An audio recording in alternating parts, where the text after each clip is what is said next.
Assalamualaikum warahmatullahi wabarakatuh. Apa kabar? Kembali lagi dengan saya, Gibran Garibaldi dari Divisi Marketing. Dalam video pembelajaran kali ini, saya mau membawakan tema tentang cara memahami perilaku konsumen yang baik dan mudah. Nah, ini cocok nih buat marketing-marketing nih atau di bagian customer service yang bersentuhan langsung dengan konsumen.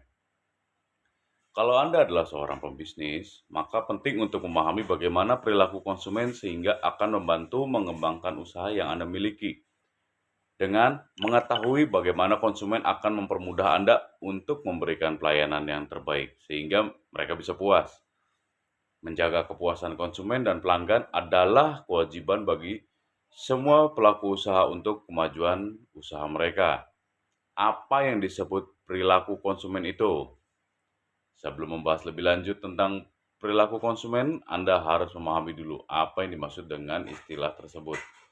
Secara mudah bisa dikatakan bahwa perilaku konsumen adalah segala hal yang mendasari konsumen untuk membuat keputusan apakah dia membeli suatu produk atau tidak. Contoh konsumen bisa dilihat ketika konsumen membeli sebuah barang. Umumnya, konsumen akan lebih mudah mengambil keputusan untuk membeli barang dengan harga yang murah. Sebaliknya, ketika konsumen akan membeli barang dengan harga yang mahal, mereka memikirkannya lebih lama. Nah, perbedaan itulah yang disebut sebagai perilaku konsumen. Gimana sih biar Anda tahu memahami perilaku dari konsumen produk Anda yang bisa dilihat dari bawah ini? Yang pertama nih, mengenali siapa konsumen Anda.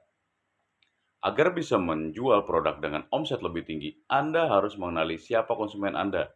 Perlu diingat bahwa perilaku pembelian produk oleh konsumen di era digital saat ini mudah sekali mengalami perubahan.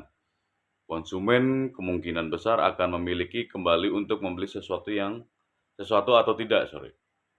Apa yang dimaksud dengan mengenali siapa konsumen Anda? Maksudnya adalah Anda perlu mengetahui demografi atau psikografis konsumen tersebut. Misalnya, apakah konsumen itu wanita atau pria, single atau menikah, atau punya anak. Apakah konsumen sudah mempunyai rumah sendiri, apakah mereka senang, rekreasi, dan sebagainya. Selanjutnya Anda harus membuat definisi konsumen dari informasi yang bisa dikumpulkan sebanyak mungkin. Yang kedua, mengenali apa yang diinginkan konsumen. Anda juga harus tahu apa sebenarnya yang diinginkan oleh konsumen dari produk yang Anda jual. Kebutuhan dan keinginan konsumen ini menjadi hal yang paling mendasar dan penting dalam menjual produk. Konsumen juga mungkin membutuhkan informasi alternatif maupun solusi dari masalahnya. Contoh mungkin mereka menginginkan hunian modern yang cocok untuk keluarga kecil. Maka Anda bisa menyarankan apartemen di pinggir kota atau konsumen ingin melayani gaya hidup lebih sehat. Anda bisa menjual produk makanan organik kepada mereka. Itu sebagai contoh ya. Yang ketiga, mengenali bagaimana persepsi konsumen terhadap produk. Pertimbangkan juga bagaimana persepsi konsumen terhadap produk yang dibeli. Bisa saja sebenarnya produk Anda berkualitas tinggi, namun karena faktor tertentu konsumen menjadi mempunyai persepsi yang berbeda. Bagaimanakah cara untuk mengetahui bagaimana persepsi pelanggan pada produk Anda? Lakukan survei agar mendapatkan ulasan dan feedback dari konsumen. Setelah mengetahui bagaimana persepsi konsumen pada produk Anda, maka bisa dilakukan penyesuaian. Tunjukkan agar persepsi konsumen sama dengan yang Anda inginkan. Yang keempat, memahami jenis konten yang disukai oleh konsumen. Sangat penting juga mengetahui jenis konten apa yang paling diterima dan disukai oleh konsumen Anda.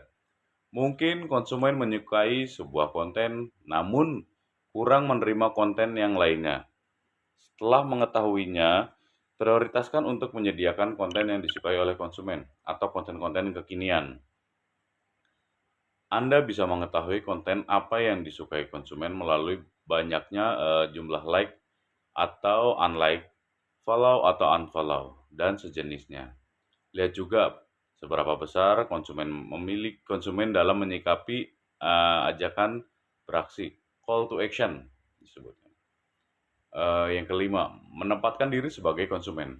Tidak ada salah sesekali Anda menempatkan diri sebagai konsumen dari produk Anda untuk mengetahui dan lebih memahami perilaku mereka. Dengan begitu, Anda bisa merasakan sendiri apakah pelayanan yang diterima oleh konsumen selama ini sudah bagus atau belum. Apakah proses pembelian oleh konsumen berjalan lancar atau tidak. Itulah pengertian perilaku konsumen dan cara memahaminya. Memahami perilaku konsumen adalah hal yang paling penting untuk memajukan bisnis Anda. Sebab konsumen yang merasa puas dengan produk dan pelayanan Anda akan menjadi lebih loyal sehingga omset penjualan bisa tetap tinggi. Anda bisa juga berkonsultasi dengan coach atau atasan Anda seputar perilaku konsumen atau tips mengenai usaha yang lainnya. Oke, sekian video pembelajaran dari saya. Semoga bisa membantu dalam omset penjualan. Teman-teman yang nonton video ini, terima kasih. Wassalamualaikum warahmatullahi wabarakatuh.